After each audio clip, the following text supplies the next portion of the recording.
जी बिल्कुल, देखिए एक ऐसी क्वालिटी थी अजीत पवार में जो राजनीति में बहुत कम देखी जाती थी। जो उनके दिल में होता था वो उनके जुबान पर होता था। फिर चाहे पार्टी के कार्यक्रम से जुड़ी बात हो, कार्यकर्ताओं से बात करना हो, अधिकारियों से बात करना हो, या फिर अपने साथी दलों को काम को लेकर बातचीत करना हो, जो जो उन्हें सही लगता था वो बिना किसी लाग लपेट के लगातार कह देते थे, भले ही चाहे किसी को अच्छा लगे या फिर बुरा लगे। और उनका यही स्वभाव सबसे ज्यादा लोगों को और नेताओं को पसंद आता था।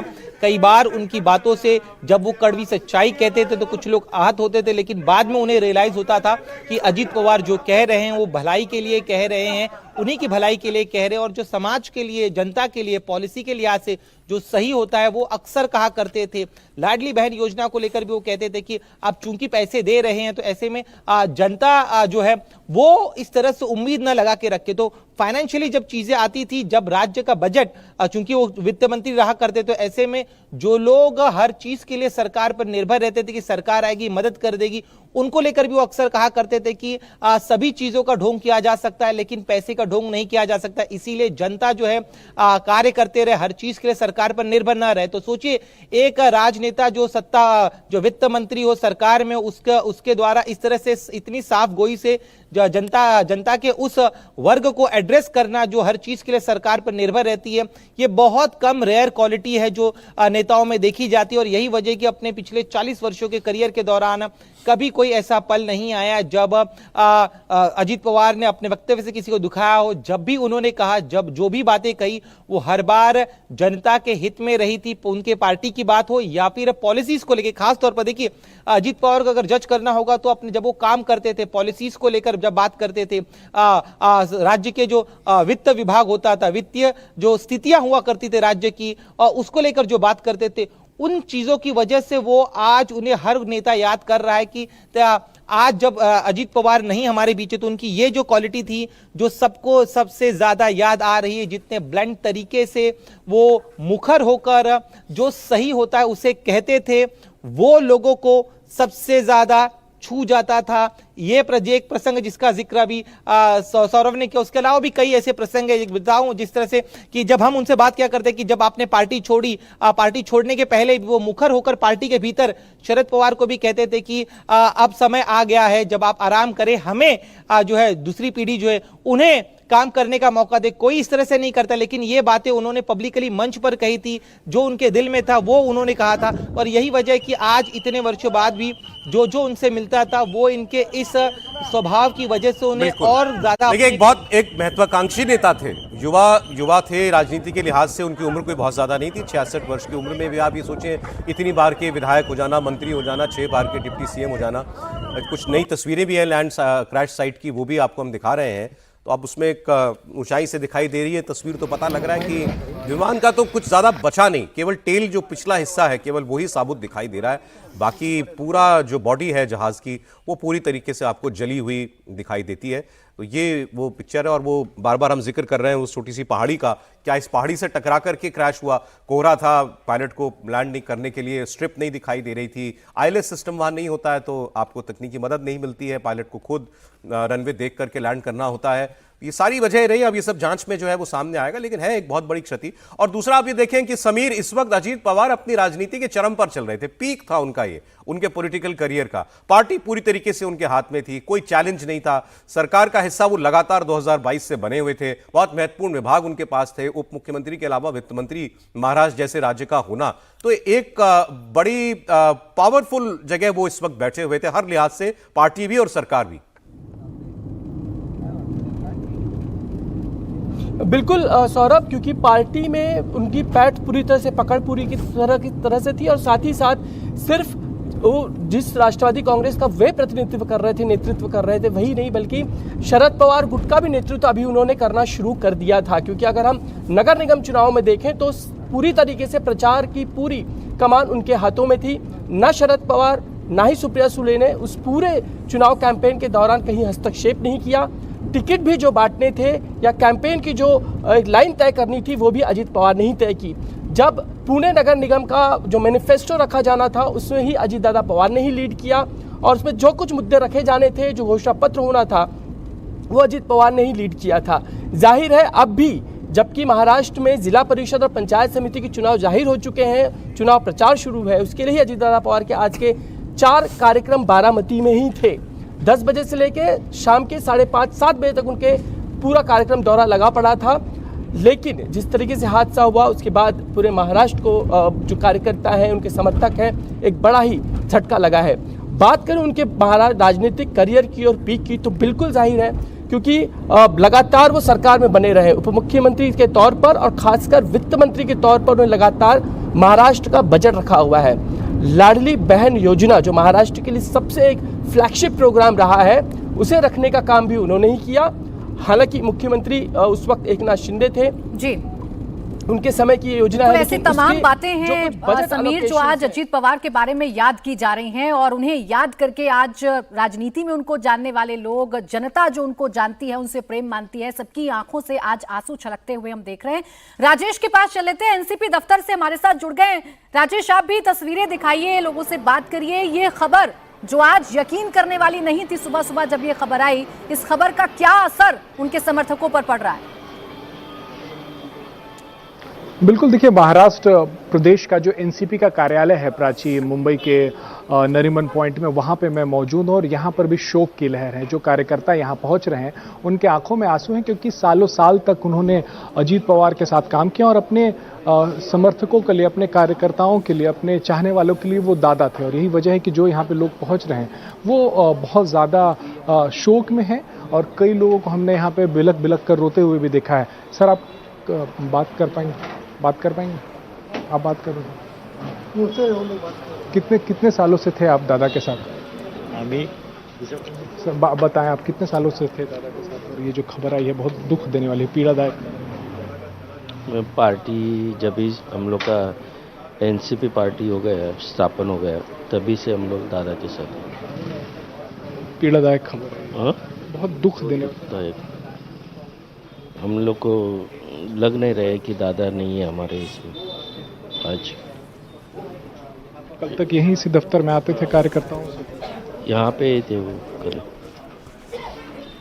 और कुछ नहीं।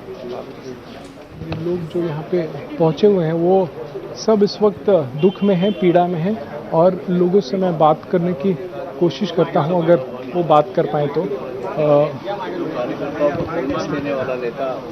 किस तरह कार्यकर्ताओं को बड़े आदर भाव से और सम्मान। क्या नाम आपका? मेरा नाम हाजी मुखलेश। बहुत एक दुख देने वाली खबर है बम्बई का। दादा से, अजीत दादा से आपकी मुलाकात आखिरी बार कब हुई? क्या यहीं इसी पार्टी दफ्तर में मुलाकात? जी, पार्टी दफ्तर में पिछले टाइम हम लोग आए थे तो दादा की मुलाकात हुई है, और नाम से लोगों को बुलाते थे दादा के बारे में कुछ। कैसे याद करेंगे? याद क्या करेंगे, दिलों में बसा है और हमेशा हमारे दिलों में रहेगा। गरीब कार्यकर्ताओं को नाम से, मैं गली का कार्यकर्ता था, लेकिन मुझे मुंबई शहर का अध्यक्ष बनवाया और तरह तरह कमेटी में काम करने का शक्ति दिया है, और आज दादा नहीं है सुन के बड़ा दुख हुआ है। ये यकीन नहीं हो रहा है कि दादा दुनिया में नहीं है। अभी तक बहुत से लोगों के दिमाग में ये घूम रहा है कि दादा है, और अजीत दादा एक ऐसा व्यक्ति था, छोटे मोटे चीज़ में सीनियर पे को फ़ोन करते थे, जिससे पुलिस वालों को फ़ोन कर देते थे, कोई दिक्कत, कलेक्टर को फ़ोन करते थे, पुलिस स्टेशन को, बीएमसी अधिकारी को फ़ोन करते थे। हमारा देखिए मुंबई शहर या महाराष्ट्र में वोटर गटर का ही मसला होता था, और बहुत से चीज़ों में जो घरेलू मसला रहता था, घरेलू मसले के अंदर भी लोगों को कुछ ना कुछ ऑफिसर को बुला के बोलते थे कि भाई इनका काम करो। ये दादा का खूबी, नाम से बुला कर बोलता था, तुम्हारा जो समस्या है उसको मैं हल करके देता हूँ, आप एप्लीकेशन करो दादा के बंगले पर जाकर। तो दादा के बंगले में एप्लीकेशन करने के बाद क्या होता था, दादा और एक बड़ी खबर बता देते हैं, अजीत पवार प्लेन क्रैश से जुड़ी हुई है बड़ी खबर है। अजीत पवार के शव की पहचान उनकी घड़ी से की गई है। ये बड़ी खबर इस वक्त आपको बता रहे हैं, और इसी से अंदाजा लगाया जा सकता है कि ये हादसा कितना भयावह था, ये हादसा कितना भीषण था कि शव की पहचान भी घड़ी से करनी पड़ी है। राजेश, ये खबर बता रही है कि कितना भयावह हादसा था, कितना बड़ा ये हादसा था कि शव की पहचान भी घड़ी से की गई। गरीबों को जिस तरह मदद कर रहे हैं, आगे भी चल के मदद करें। बिल्कुल प्राची, जो यहाँ पे लोग इकट्ठा हैं इस दफ्तर में, जहाँ पर कल तक अजीत पवार आ रहे थे, अपने कार्यकर्ताओं की मीटिंग ले रहे थे, क्योंकि जिला परिषद का चुनाव था, उसके लिए स्ट्रैटेजी बनाई जा रही थी। और अब सवेरे सवेरे जो ये हादसा हुआ है और जो खबर आई है, यहाँ पर लोगों का दिल टूट गया है। यहाँ पर लोग जो हैं वो बहुत ज़्यादा शोकाकुल हैं और बात करने की स्थिति में नहीं। क्या नाम साहब आपका? मेरा नाम सैयद हसन है, मैं इंटरफिल से आया हूँ। और हमारे लिए आज पूरे हमारे जितने भी कार्यकर्ता है, इसलिए हमें सबसे बहुत दुखद दिन है। जिस तरीके का दादा कार्यकर्ता को संबोधित करते थे, दादा जिस तरीके का छोटा सा छोटा कार्यकर्ता की बातों को सुनते थे गौर से, कहीं से भी आए, आप कोई भी पक्ष से आए, किधर से भी आए, जात पात देखते ना देखते हुए दादा हमेशा लोगों के काम करते थे। और ऐसा दादा नहीं रहे, ऐसा नेता की भरपाई जो है ना महाराष्ट्र में हो सकता है, ना अपने देश भारत देश में हो सकता है। दादा एक युवक लोगों के लिए प्रेरणा थी, किसानों की, मजदूरों की, हर तबके के लोगों की दादा बहुत बेबाक अंदाज से काम करते थे।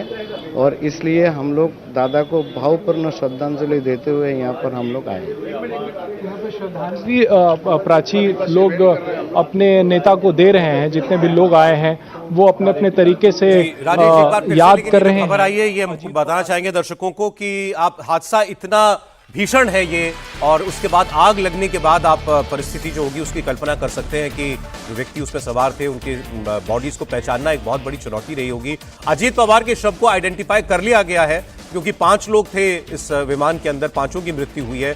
और उन्होंने जो घड़ी पहनी हुई थी उससे उनकी पहचान की गई है कि ये बॉडी अजीत पवार की है। अब ये देखिए, ये एक किस्मत कहिए क्या कहें, उनका चुनाव चिन्ह भी जो है वो घड़ी है और घड़ी से ही उनकी बॉडी की शिनाख्त की जा पाई है।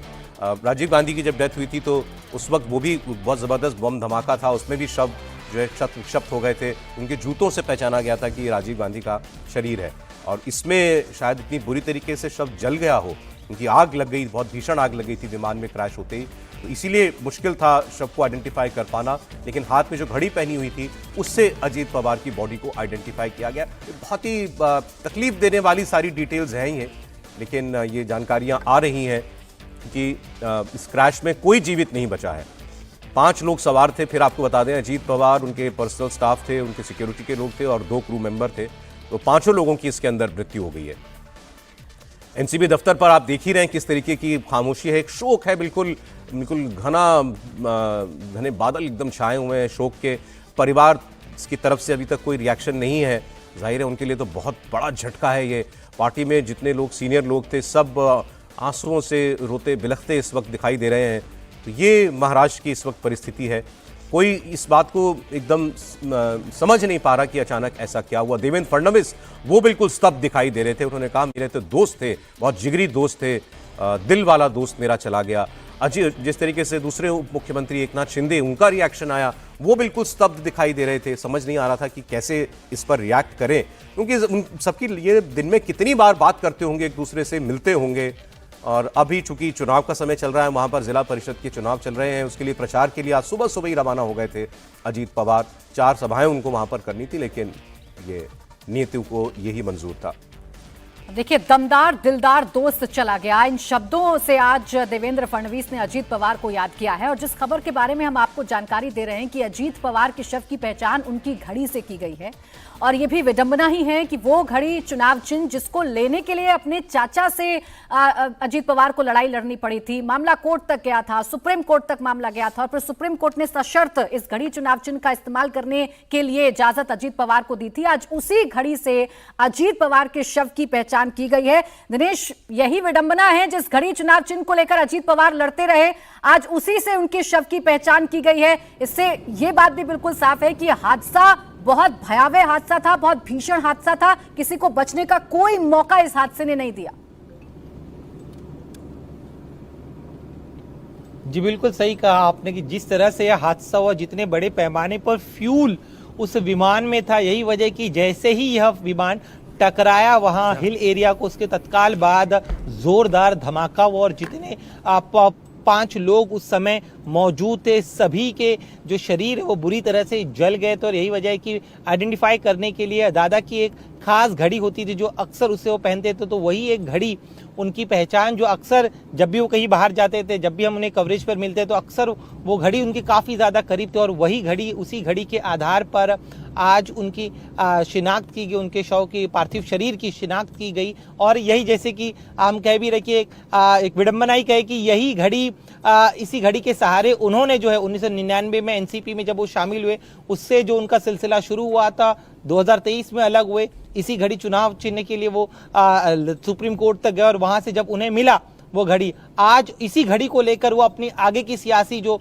पारी है उसे वो और आगे लेकर जाना चाहते थे। लेकिन ये तमाम उनका जीवन का जो चक्र है वो इसी घड़ी पर आकर रुक गया, जो उनके आज इस हादसे के बाद उनके पार्थिव शरीर को पहचानने में सबसे बड़ा सबूत बना। तो शायद ये उनके जीवन का चक्र था जो घड़ी के सियासी जीवन घड़ी के इर्द गिर्द घूमता रहा। और आज जब वो हमारे बीच नहीं रहे और जब 5 शव इतनी बुरी स्थिति में वहां घटनास्थल पर मिले, तब यही घड़ी जिसे वो जो उनके दिल के बेहद करीब थी, सियासी रूप पर भी, सियासी तौर पर भी उनकी पहचान थी, वही घड़ी आज उन्हें पहचानने में भी काम आई। तो शायद जीवन का यही हिस्सा होता है कि अलग अलग फेजेस में जब हम जीते रहते, पता नहीं कब कौन सी चीज जो आपके दिल के करीब हो और जब आप उस दुनिया में ना रहें तब जाते वक्त भी वही चीज आपके पहचान की वजह बन जाए। और यहाँ पर भी शिनाख्त के लिए जिस तरह से घड़ी से उनको शिनाख्त की गई, तो शायद यह बता रहा है कि घड़ी उनके जीवन का सियासी जीवन का पहचान रही। और अब जब वो इस दुनिया में नहीं रहे तब यही घड़ी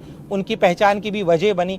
तो आज जब अजीत पवार हमारे बीच नहीं रहे तब अब आगे इस घड़ी का क्या होगा। आप बताओ, ना सिर्फ इस घड़ी से उनकी पहचान है बल्कि अब कोर्ट में भी मामला चल रहा है कि घड़ी किस चुनाव चिन्ह किसे दिया जाएगा। तो ये भी एक और विडंबना ही हम कह ले कि उनके जीवन का एक ऐसा हिस्सा है जिसको कब मुकाम तक नहीं पहुंच पाया।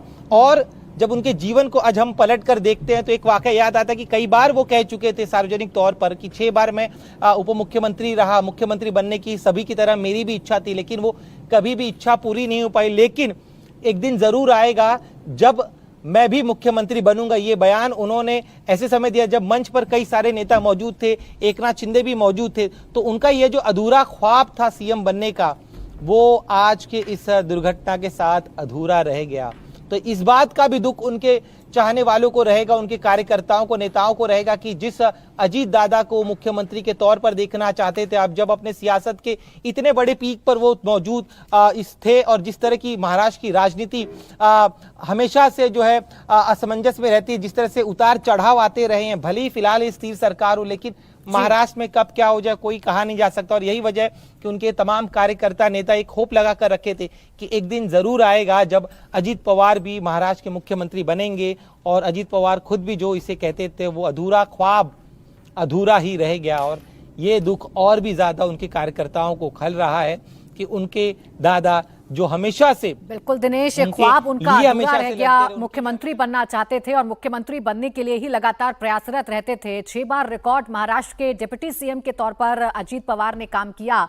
और जिस घड़ी चुनाव चिन्ह को पाने के लिए, जिसे मजबूत करने के लिए एक लंबी लड़ाई अजीत पवार लड़ रहे थे, आज वही घड़ी उनके पार्थिव शरीर की पहचान के तौर पर देखी गई। आज जब उनके पार्थिव शरीर की पहचान हुई तो घड़ी के जरिए ही ये पहचान किया गया कि अजीत पवार का पार्थिव शरीर है, क्योंकि हादसा बहुत भयावह था। अमूमन जब विमान क्रैश के हादसे होते हैं तो हालात बद से बदतर होते हैं, भयानक हालात होते हैं, भयावह हालात होते हैं, क्योंकि प्लेन क्रैश होने के साथ ही प्लेन में आग लग जाती है और उसके बाद जो अंदर बैठे हुए लोग हैं उनकी हालत खराब हो जाती है, उनके शव बहुत क्षत विक्षत हालत में हो जाते हैं, उनकी पहचान करना बड़ा मुश्किल होता है। ऐसे में अजीत पवार की जो पहचान है वो उनकी घड़ी से की गई है।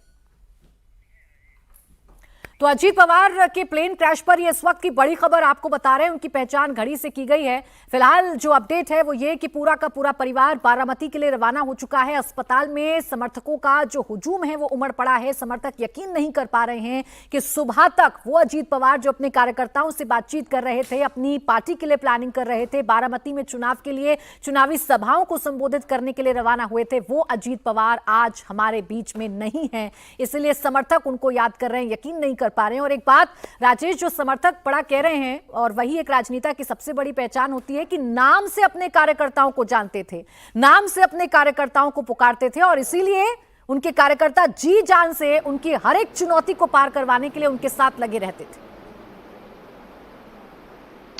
बिल्कुल प्राची, जब अजीत पवार ने पार्टी छोड़ी तब भी एक बड़ा चंक जो एनसीपी का था, जो पहले शरद पवार का लॉयलिस्ट हुआ करता था, वो अजीत पवार के साथ था। और वजह यही थी कि वो अपने कार्यकर्ताओं के लिए दिलो जान से लगे रहते थे, सबको नाम से जानते थे, और किसी का भी छोटा सा बड़ा काम वो करवाने में वो हिचकते नहीं थे। उसके लिए अगर शहर के कमिश्नर को फोन करना पड़े या किसी थाने के एसएचओ, यानी इस वक्त एक बड़ी खबर राजेश बता देते हैं। सीएम ममता बनर्जी ने प्लेन हादसे पर सवाल खड़े कर दिए हैं। प्लेन हादसे की जांच करवाई जाए, ये ममता बनर्जी कह रही हैं। एजेंसियां बिकी हुई हैं, इसलिए सुप्रीम कोर्ट की निगरानी में जांच होनी चाहिए।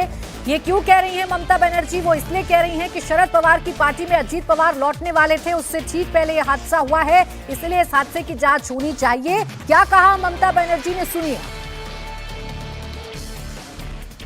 Now what happened today, I need proper investigation under the supervision of Supreme Court. Only we have the trust on Supreme Court, no other agency. All the agencies are being totally purchased. And really it's a great loss for the country. Maybe he is from the opposition. Now he is from the opposition. But tomorrow he is supposed to join the original force of their party. तो ये बड़ी खबर इस वक्त की आपको बता देते हैं। बंगाल की मुख्यमंत्री ममता बनर्जी ने जांच की मांग कर दी है। ममता बनर्जी ने कहा है कि ये प्लेन हादसा अगर हुआ है तो उसकी जांच होनी चाहिए, यानी साजिश वाला एंगल यहाँ ममता बनर्जी ढूंढ रही हैं।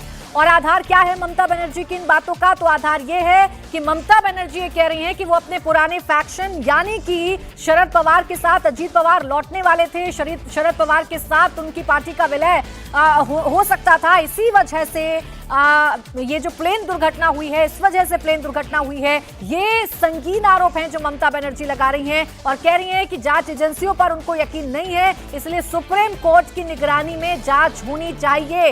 ये मांग ममता बनर्जी की तरफ से रखी गई है। ममता बनर्जी ने यह भी कहा कि वो कल दिल्ली आएंगी और दिल्ली आने के बाद इस पर फैसला लेंगी कि अपनी ये मांग वो कैसे उठाएंगी। लेकिन एक बड़ी खबर इस वक्त की आपको बता रहे हैं, आज अजीत पवार की प्लेन दुर्घटना में मौत हो गई। उनका जो प्लेन है वो दुर्घटनाग्रस्त हुआ, क्रैश लैंडिंग हुई। ये सब कैसे हुआ इसकी जांच की जा रही है, पता लगाने की कोशिश की जा रही है। लेकिन इन सब के बीच साजिश वाला एंगल ममता बनर्जी ने ढूंढ निकाला है और ममता बनर्जी कह रही हैं कि इस हादसे की जांच होनी चाहिए। इसे अहमदाबाद प्लेन क्रैश से जोड़कर भी अजीत पवार के लिए देख रही हैं ममता बनर्जी और कह रही हैं कि पहले अहमदाबाद में आम लोगों की जान गई, अब अजीत पवार की जान गई है, तो सीधे तौर पर इसकी जो जांच है वो होनी चाहिए। समीर, अभी एक नया एंगल, एक बड़ा एंगल है जो ममता बनर्जी तलाश रही हैं। ये हम सब जानते हैं कि नगर पालिका चुनाव में चाचा भतीजे एक साथ आए थे और बड़ी सुगबुगाहट थी कि ऐसा ना हो अजीत पवार और शरद पवार एक बार फिर से मिल जाएं। लेकिन क्या ये वजह हादसे के लिए तलाशी जा सकती है?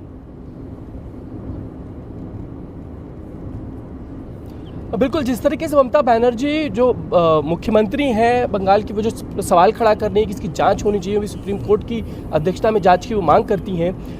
प्लेन हादसा हुआ है, सारी कुछ उसका अर्थात उसकी सारे के सारे सबूत जुटाए जा रहे हैं कि किस तरीके से हादसा हुआ होगा, क्या वो तकनीकी खराबी रहे होंगे या फिर जो वातावरण उसकी वो वजह रही होगी। इसकी तलाश, उसकी जांच जो है वो होगी।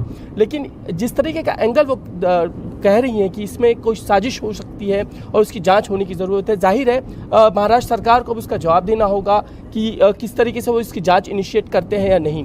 लेकिन अगर बात करें कि शरद पवार और अजीत पवार के साथ आ जाने की, तो लगभग रोड मैप बन चुका था दोनों के साथ में आने का, क्योंकि जिस तरीके से नगर निगम के चुनाव हुए थे और अब जिला परिषद में भी टिकट बांटने का काम जो है अजीत पवार ने ही किया। सारे जो उम्मीदवार हैं, प्रत्याशी हैं, उनके इंटरव्यूज़ लेने का काम दोनों राष्ट्रवादी को बिठाकर ये काम अजीत पवार ने ही किया था। इसीलिए लगभग एक रोड मैप बन चुका था कि महाराष्ट्र की राजनीति में अजीत पवार का ही दखल होगा और केंद्र की राजनीति में सुप्रिया सुले होंगी। और इसीलिए जिस तरीके से दोनों राष्ट्रवादी साथ में आ रही थी, क्योंकि शरद पवार अगर हम बीते कुछ दिनों में देख लें तो वो कहीं पे भी बहुत सक्रिय राजनीति में अब वो नज़र नहीं आते। खासकर चुनावी राजनीति देखें, प्रचार देख लें तो उसमें वो बिल्कुल भी कहीं पे भी नज़र नहीं आए, फिर चाहे वो नगर निगम के चुनाव हो या अभी जिला परिषद के चुनाव शुरू हो गए हों। उन्होंने इन सारी चीज़ों से खुद को अलग रखा हुआ है और अजीत पवार को ही लगभग कमान दे रखी थी कि कार्यकर्ताओं के साथ बैठना हो, उनकी समस्याओं को सुलझाना हो या फिर टिकट बांटने का काम हो। लगभग काम सारा का सारा अजीत पवार के जिम्मे दे रखा था, क्योंकि कई जगहों पर राष्ट्रवादी कांग्रेस खड़ी चिन्ह पर ही चुनाव लड़ रही है, यानी कि तुतारी जो उनका चिन्ह है उसे साइड में रख दिया गया है। किसी तरह की जो वोटर्स हैं उनमें कोई मिसअंडरस्टैंडिंग न रहे, इसलिए एक ही चुनाव चिन्ह रखने की जो पेशकश थी वो अजीत पवार ने ही की थी, जिसके चलते उसे शरद पवार ने भी मान लिया। यानी कि लगभग रोड मैप तैयार हो गया था। शायद अगले कुछ महीनों में शायद चीज़ें और स्पष्ट होती और दोनों राष्ट्रवादी साथ में आते हुए दिखाई देती, लेकिन चूंकि अब ये हादसा जिस तरह से हुआ है उसमें जाहिर है सबसे बड़ा सवाल अजीत दादा जिस राष्ट्रवादी कांग्रेस का नेतृत्व कर रहे हैं उसकी कमान अब किसके हाथ में जाएगी, क्योंकि पार्टी के जो अध्यक्ष हैं महाराष्ट्र के वो सुनील तटकरे हैं और कार्यकारी अध्यक्ष के तौर पर प्रफुल्ल पटेल हैं। तो संगठन की जिम्मेदारी जो है वो इन दो नेताओं पर है। लेकिन अगर राष्ट्रवादी का जो डीएनए है, राष्ट्रवादी की जो एक बनावट है वो शरद पवार और अजीत पवार को मानने वाली पूरी बनावट है। वो शरद पवार ही हैं जो आने वाले समय में शायद राष्ट्रवादी कांग्रेस को संभाल सकते हैं, क्योंकि जितने बड़े नेता हैं अजीत दादा पवार के साथ जितने नेता हैं, फिर हम छगन भुजबल की बात कर लें या हसन मुशर्रफ की बात कर लें, ये सारे बड़े नेता जो हैं किसी एक की अगर आने वाले समय में बात सुन सकते हैं, उनकी कमान को सुन सकते हैं, तो फिर शरद पवार ही बच जाते हैं। क्योंकि पार्टी को लीड करने के लिए आने वाले समय में पार्टी कमान हाथ में रखने के लिए शरद पवार को शायद अब फिर से आगे आना होगा और दोनों राष्ट्रवादी को साथ में बैठकर शायद आने वाले समय में विलय की एक भूमिका बन सकती है, इसे नकारा नहीं जा सकता, क्योंकि बीते कुछ समय में सारी की सारी जो पार्टी समय तो आने वाला वक्त बताएगा कि अब इन दोनों पार्टी का फ्यूचर क्या होता है। लेकिन ये बात बिल्कुल ठीक है कि कार्यकर्ता जो है वो पवार फैमिली से कनेक्ट महसूस करते हैं। अब अजीत पवार जब इस दुनिया में नहीं है तो अब आगे क्या भविष्य अजीत पवार वाली पार्टी का क्या होने जा रहा है, इस पर तो विचार आगे होगा। लेकिन एक नया एंगल यहाँ ममता बनर्जी ने जरूर क्रिएट करने की कोशिश की है। आज सुबह से जितने बयान हम आपको सुनवा रहे हैं, जितनी प्रतिक्रियाएं हम आपको सुनवा रहे हैं, चाहे वो पक्ष के नेता हो विपक्ष के नेता हो, वो अपनी श्रद्धांजलि व्यक्त कर रहे हैं, वो अजीत पवार की बातें बता रहे हैं, वो अजीत पवार की व्यक्तित्व की बात कर रहे हैं। लेकिन ममता बनर्जी ने यहाँ बिल्कुल एक नया एंगल देने की कोशिश की है। ममता बनर्जी कह रही हैं कि इस विमान हादसे की जांच होनी चाहिए और वो जांच किसी केंद्रीय एजेंसी से नहीं चाहती हैं। वो कह रही हैं कि केंद्रीय एजेंसियों पर उनको भरोसा नहीं है, इसीलिए जांच जो है वो सुप्रीम कोर्ट की निगरानी में होनी चाहिए। और ऐसा क्यों कहा ममता बनर्जी ने? ममता बनर्जी ने इसलिए कहा, उनको ये लग रहा है कि चूंकि चाचा भतीजे एक होने जा रहे थे, चाचा भतीजों के बीच में जो दूरियां थी वो खत्म हो रही थी, ये वजह हो सकती है इस हादसे के पीछे। हालांकि तकनीकी खामी कितनी है, क्यों प्लेन का क्रैश हुआ, ये सब कुछ धीरे धीरे करके सामने आ रहा है। अभी जो शुरुआती जानकारी है उसके मुताबिक जो खामी थी, तकनीकी खामी, वो आई, उसकी वजह से लो विजिबिलिटी वाली एक जो जानकारी है वो भी सामने आ रही है। एक चट्टान वाली जानकारी भी सामने आ रही है। जानकारी ये भी सामने आ रही है कि एक बार लैंडिंग की कोशिश विमान की तरफ से हुई थी, पायलट की तरफ से हुई थी, लेकिन वो फेल हो गई थी।